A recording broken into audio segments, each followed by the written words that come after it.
All right, hello and welcome to this special interview on the sidelines of the UN Environment Assembly, the fifth one, resumed fifth one, they called it here, happening here at UNEP. And this evening we are speaking to the Executive Director of UNEP at a time when the organization is marking 50 years since it was founded in 1972. Thank you very much, Madam Inga Andersen, for welcoming us here. A hugely significant period, UNEP marking 50 years of existence. How is that for you, having to preside over this very significant milestone for the organization? Well, first of all, thank you for doing this and for having an opportunity really to speak to this issue. For us here at UNEP, it is with great pride and a huge amount of humility also that we stand here and celebrate 50 years, because it was never given, right? It was not given that UNEP would be created, it was not given that we would be based in beautiful Kenya, and it was not given that we would have had this history that I hope we'll be talking about. So we stand with pride, and don't forget, we are in the middle of a pandemic, and the world is arriving in Nairobi. It's arriving in Nairobi as it arrived in Glasgow. This is only the second large international meeting happening on the environmental stage since COVID, since what, February of 2020? Yeah. So we have also great pride. Our host country, Kenya, has been amazing. And so we're very happy that the delegates are beginning to arrive and that we are now ready to receive the world here in Nairobi, Kenya. Lovely. And of course, anniversaries are important milestones to reflect and see the journey that an organization, sometimes even a person, has traveled. What would you say about the last 50 years of UNEP? What are the key achievements, key milestones that you talk about, that if you were to look back, if the people who founded UNEP back then looked at it, they would say, well, at least some of the things we had in mind have been achieved? Look, when UNEP was founded and the years leading up to 1972, let's take a look at what the world was concerned about when it came to environment. And at that time it was less biodiversity. That was not really on the global mental conversation, but it was very much pollution, especially in the industrialized world. This is a time when you had bubbling rivers, right, in Europe and everywhere and other places. This is a time when you had acid rain because of our sulfur and other emissions. So at that time, the world got together. So what has our journey been? I could go on for 50 weeks to tell you the journey. Or perhaps 50 years. Perhaps 50 years. But just to give you a highlight, just last August, I'll go backwards. Just last August, the last petrol pump pumped the last gas with lead in the petrol. Lead that we know has led to countless deaths and to retardation amongst children when they are exposed to lead. It took us 20 years. We would like to have done it faster, but these things don't change so fast. So that's one achievement. You may recall in the 70s and early 80s, there was this discussion of the hole in the ozone layer. Yes. That was causing extreme cancer. What was it that was causing that? It was some specific chemicals that we used in aerosols. We used in fire foams, refrigerants. Now, these things, 99% of all these chemicals have now been phased out, and your freezer or refrigerator, or your aerosols, or your fire retardant, fire extinguisher, whatever you have, fire foams, are now CFC free. They're free of that chemical. And indeed, the layer in the ozone, the hole in the ozone layer on either side of the globe, is healing. And it's actually considered one of the huge success stories in this field. It is absolutely considered a huge success. But you know, today you switch on the light and the light bulb will go on. But did you know that there's no mercury in that light bulb?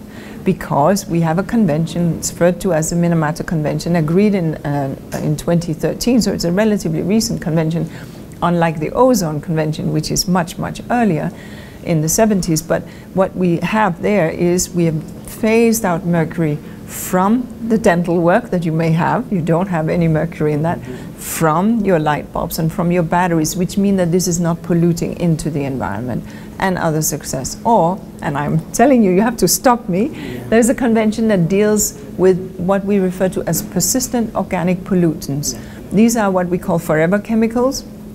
They just stay and remain, and they're highly toxic. Like DDT and all of these Exactly. things. So Yeah. some of these persistent organic pollutants under this convention phased out, made illegal. You can't trade them, you can't buy them. You have to be a rogue operator operating a chemical plant to do it, and that's not possible if there's rule of law. So that's another example.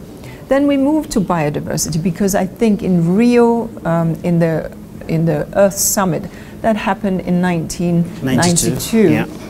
that was when biodiversity arrived with a big bang onto the global agenda. This understanding that our nature, our ecosystem, and our genetic diversity, these three things, the species, the ecosystems, and genetic diversity, we need to protect and protect all three. And how do we do that? Well, Kenya is a prime example of some really good work.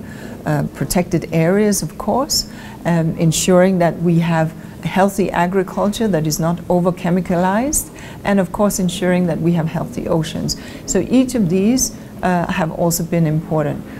Now, are we where we want to be? No, because the work is never done. But there are a number of things that today are not exposing the public, including in Kenya, to pollutants or to other issues. How has UNEP managed to do all of that? I mean, I'm basically asking, what is your role as UNEP? Well, You're not the one signing all the conventions, no? So we are the global conscience for environment, if I can say that. We hold up the mirror of the science. So this is how it ought to be. This is what the science is telling us. The science is telling us that this chemical is harming your children, harming the planet, harming these animals, impacting in this way. The science is telling us that if we lose all these species, these are the consequences. The science is telling us that unless we shift our energy way, the way we use energy, we can have very negative impacts on our climate.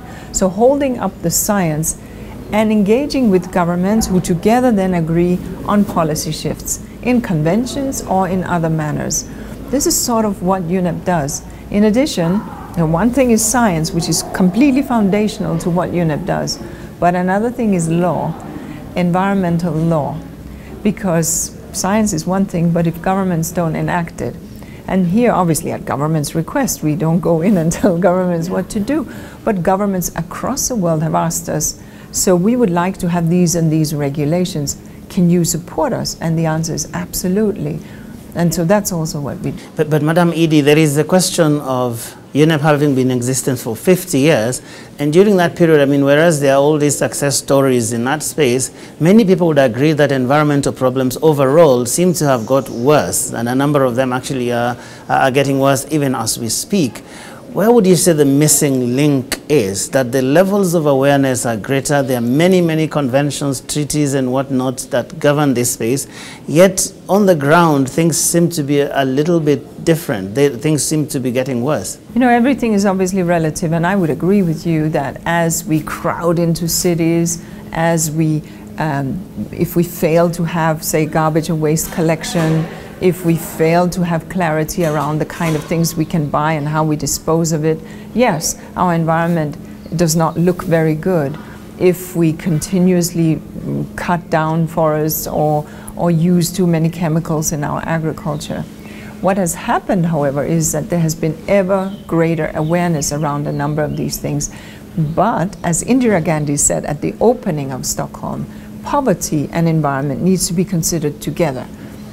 She highlighted that poverty is also a sort of pollution, in that poor people cannot help. If there's no collection, if there's no protection, what can you do? If I am very poor, I am going to cut that tree if that is what will feed my children. So understanding that environment and society and economy have to work together. Now, UNEP doesn't go in and police countries. We hold up the science, we enable the policies when countries so want, and we support with finance. But at the end of the day, countries regulate, countries enforce, and countries have the courts. So are you sitting here wishing that countries listened more to UNEP? Well, my job has to be humble, but to be persuasive. You know, countries are sovereign and do their work. But we, like you could take WHO or any UN organization, hold up the facts and encourage countries to move along that direction, whatever the direction may be. And that is what UNEP does. UNEP is a relatively small agency compared to some of the bigger ones, but we are more working on the science and the policy, although policy is only as good as it is implemented. So we also do projects and programmatic engagement. But there we also work a lot through the rest of the UN system, which has broader tentacles out in the world. Is it something that gratifies you that right now there seems to be a lot more conversation about environmental issues? Climate change, for one, is on everyone's lips, perhaps more than it used to be maybe just 10, 15 years ago. You know, yes and no. It's a double-edged sword, right? Because we just had COP26. That means 20, because we skipped a year, 27 years, more than a quarter of a century we've been talking about this. And we knew in COP1 that we needed to curb our carbon emissions. But we didn't heed that call. And let me be very clear, this is not an African emission problem. This is a wealthy country emission problem. So just to be clear, but we knew that.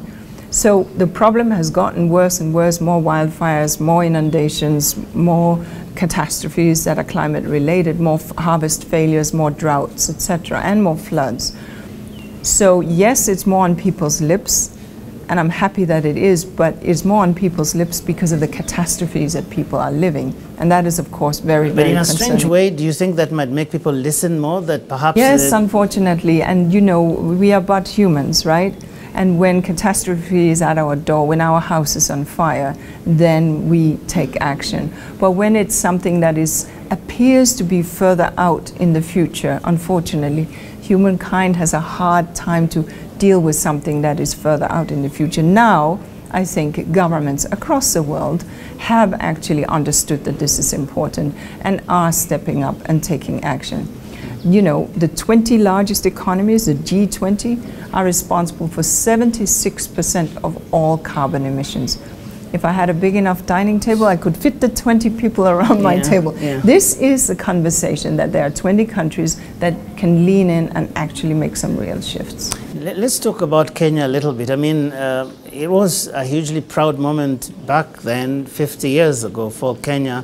In fact, in those days, it was something of a huge something of huge diplomatic significance at the time, given where Kenya was, given how the world was positioned at the time, and obviously we'll not go into the politics of what happened back then, but paint for us a picture, in your view, how having this organization here has been important, if at all, for the country of Kenya, from your own lenses. You know, I mean, Kenyans will be better able to say that than some stranger sitting here, but what I see is, you know, when did Kenya establish a Ministry of Environment? 1974. This is amazing. Most countries in the West established them in the 1990s, at the time of the Rio Conference. Kenya did not. Kenya has stepped in on leadership on so many, on the constitution and forestry, right?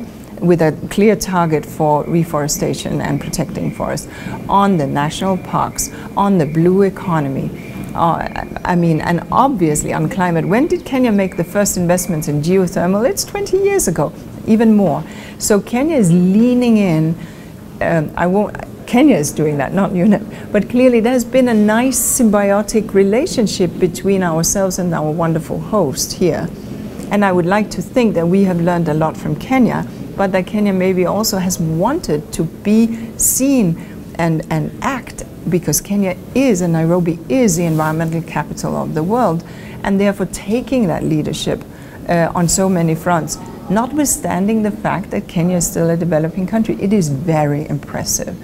And I will say, you know, when a country just so few years after independence said, actually, we will host this organization, it is remarkable. Because before you had New York, you had Vienna, you had Geneva, you had Paris, you had Rome, that were hosting various organizations. And are we seeing a pattern here? Yes, they're all in the global north. Kenya hosts in the global south, and the only host thus far. It's very admirable. Now, looking at I mean, you have been here for some time. The organization has been here for 50 years. When you look at Kenya, what environmental problems worry you the most in this country? In this country, and just to let you know that as a young woman, very junior in the UN bureaucracy, I sat over in Block A. Oh, wow. No, most people don't know that, but I did, and it was my first job in the UN. It was in the mid-80s. So just to let you know that. So the organization was still quite young. Oh, very young. It was very young, and this was very far away from Nairobi, and we had to go, you know, it was very far away. Far away from the rest of the world too, in some strange way. Yeah, from the rest of the world. But just to say, and so your question was, you know, what worries me the most speaking on Kenya, and I think I'll have to say the impact of climate change, because this is where Kenya truly, you can do a lot, but you can't on your own fix it. You know, many other elements, actually Kenya is leaning in, doing the right things, but this is hard. And we've seen this terrible, terrible drought in the northern part of the country and associated harvest failures. We've seen the locusts of last year. Now, droughts and locusts have seen before, but what we're seeing in this part of the world is an ever greater intensity and frequency of these climate-related catastrophes. And yes, Kenya is doing a lot of good things, like the reforestation and like smart agriculture with shade agriculture, intercropping and so on. But that, I would say, is where the country cannot actually, unless other countries act, the countries cannot solve this. Now, a couple of months ago, there was a report from the UN on the issue of plastics, and now coming out here, I've seen basically this is the message. There's a problem with plastics. Paint for us a little bit of a picture what that looks like right now. So, you know, plastic was invented in the 50s. It didn't exist before that. And today, you see it everywhere, in our oceans, across the world, in our streets, on our garbage, drains, it clogs up. Plastic, we have produced over, since it was invented, 9 billion tons of plastic. And 7 billion of that is waste. And we only recycle 10% of our plastic. Every year we produce about 400 million tons.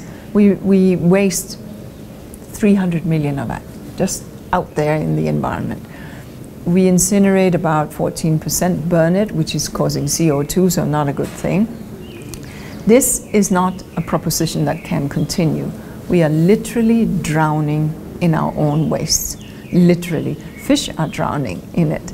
So the world now understands this problem, and here in Nairobi, at UNEP 5, the resume session, as you said, there is a decision on the table to start to create an agreement, a global agreement to limit plastic from source to sea, the entire production chain, have it legally binding. If we land this agreement, and it has to have financing and means of implementation within it, it has to have clear monitoring within it, it has to have a level of ambition within it, and clearly it has to have legally binding elements in it. If we land this agreement now, it will be massive. And it will be done in Nairobi, Kenya, and it will be the place where we have taken the courage to understand that we cannot continue. Taking plastic out of the environment is made from oil, as you know. Putting it into the economy, that's a fine thing. But then we were done with it, we just throw it back into the environment. We need it to stay in the economy, in a circular economy. And that will take a global decision to ensure that we reuse and reuse and reuse the plastic that is in the economy. Why is plastic so bad? Just paint for us a clearer picture in terms of the practical things that people can actually relate to. So when you have it in the oceans, it's not the fish that you're fishing, it's plastic. And plastic breaks down into ever smaller pieces, in the end ending up as nanoplastics, which are impossible to see to the eye. They are one very, very micromillimeter, 1/10,000th of a millimeter, that's nano. and the microplastic is about 0.5 millimeter. This plastic is eaten by plankton. And who eats plankton? Fish. And who eats fish? You and me. And understand that plastic is not just one material. You have literally 10,000 chemicals in many plastic elements. So it is the chemicals that we are absorbing. And it's in our drinking water because it dissipates in the soil. And let's think about this. Kenya 7 years ago bravely banned single-use plastics. And I love when I fly into Kenya and the loudspeaker come on board and they say, if you have a plastic bag, ladies and gentlemen, now is the time to leave it in the plane, because if you are caught with it in Kenya, you will get a serious fine. This was courage. And the fact that Kenya has stuck with it, and today there are 34 countries in Africa that have a single-use plastic ban, Africa has shown that it's possible. So let the rest of the world learn from Africa, and let us then deal with the other elements of plastic now, but together as a global community. And that's going to be my next question. Great, it's happened in Africa. Rwanda, I think, did it before. Yes. We even did it here. Now there are 30 plus countries, as you mentioned. But we haven't seen this going on around the world. Why is that the case? And are we likely to make any real progress when it is actually, because one of the things I've talked to even the regulators here, once in a while there's plastic that comes into Kenya, but it's from out there. Correct. Yeah. So this is why this has to be a global agreement, because Kenya has done, and the other 30 odd countries that have, in Africa that have stepped into this, bravo to them, right? But it has to be a level playing field so that when I buy what I buy, and it needs to be contained, it is contained with the most minimal use of plastic, and that we have a sort of extended responsibility of whoever provided that plastic need to deal with it one way or the other. And that's why we need a global agreement.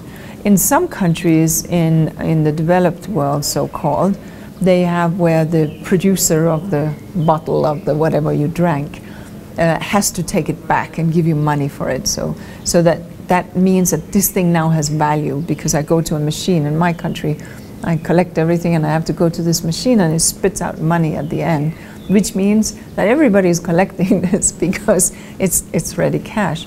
So there are ways that you can get that, but it needs the entire industry to have it on board, and it needs government regulations, but it needs a global agreement. Great, and we're almost coming to an end here, but I wanted to, just two things. First of all, before I ask you the future of UNEP, I want to be a little bit of a prophet here, but let's talk about UNEP at 50. It's significant. What's going to happen? Because I know there is a whole celebration happening here. Correct. Next week it should be. Yes, the world is arriving. We have heads of state, ministers, NGOs, civil society from across the world, and hopefully also a very significant Kenyan turnout.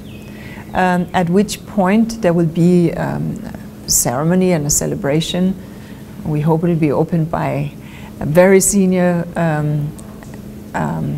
dignitaries, including from Kenya, and that we will then have some conversations at very high level discussions, looking back on the journey and what did we learn, and looking forward, where are we going?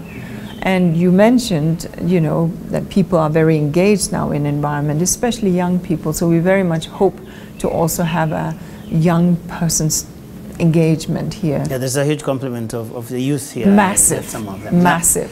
So, as the person sitting in the hot seat, as it were, what are you going to be telling them, briefly? Briefly, what's your message? I mean, ambition for the world. Heed this moment, just like we heeded 1972. Heed this moment. We have the triple planetary crisis, the crisis of climate change, the crisis of biodiversity and nature loss, and the crisis of pollution. Heed this moment, because we created this crisis, we can solve it. It is in our hands. And if we want to land the Sustainable Development Goals, ending poverty, ending hunger, having the opportunities of decent jobs, we cannot do it if we are polluting our way to hell. That toxic sludge and toxic trail that our so-called development is driving is not the way of the future. So heed this moment, be ambitious and land on these things and learn and learn from countries that have done the right things and have solidarity, because poorer countries need and are entitled to the support from the developed world, from the wealthy economies, because many times they are the victims of, like climate change, of something they did not cause. So let's look into the future here. So 50 years from now, the person sitting in your seats will not be me. Definitely. I mean, what kind of organization would you like them to be leading, and what kind of world would you desire that they would be living in? Well, if I could wave the magic wand, we would have understood that green economy, that is the way of the future. It is by making a green economy that is not based on sort of take, make and waste, but based on, yes, we take from the bellies of the earth, but we then create that and we enhance, we have it nature positive, chemical pollution free, and obviously climate net zero. That's the way that we can create jobs, create opportunities, move investments towards those green opportunities, not towards the polluting age. And here I will say, Africa and other countries have an opportunity to leapfrog over a polluting age, just like you did with the telecom. You just leapfrogged over landlines and right into a very super highway modern age. Let's do that with our industrialization. Yes, we need to industrialize. Yes, we need infrastructure. Nobody will question that. Let's do it smartly. This is where, God willing, we will have landed 50 years from now, that we are no longer struggling with our dirt and our waste and our destruction, but rather that we are thriving with jobs and opportunities because we took care of planet Earth. How optimistic are you? My job is to be the ever optimist, so you will never catch me being a pessimist, because look, it is in our hands, and the youth of today, including here in beautiful Kenya, are speaking out, are holding to account, including me, and demanding action. And they are, you know, the future, they own the future, they own the present, and they're taking it into the classroom, and accordingly, environment is in the boardroom, and it's in the voting booth, and that's a good thing. I'd like you to give a final message, particularly to Kenyans, some of whom might not even see the big deal about everything that's going on, and even having UNEP here.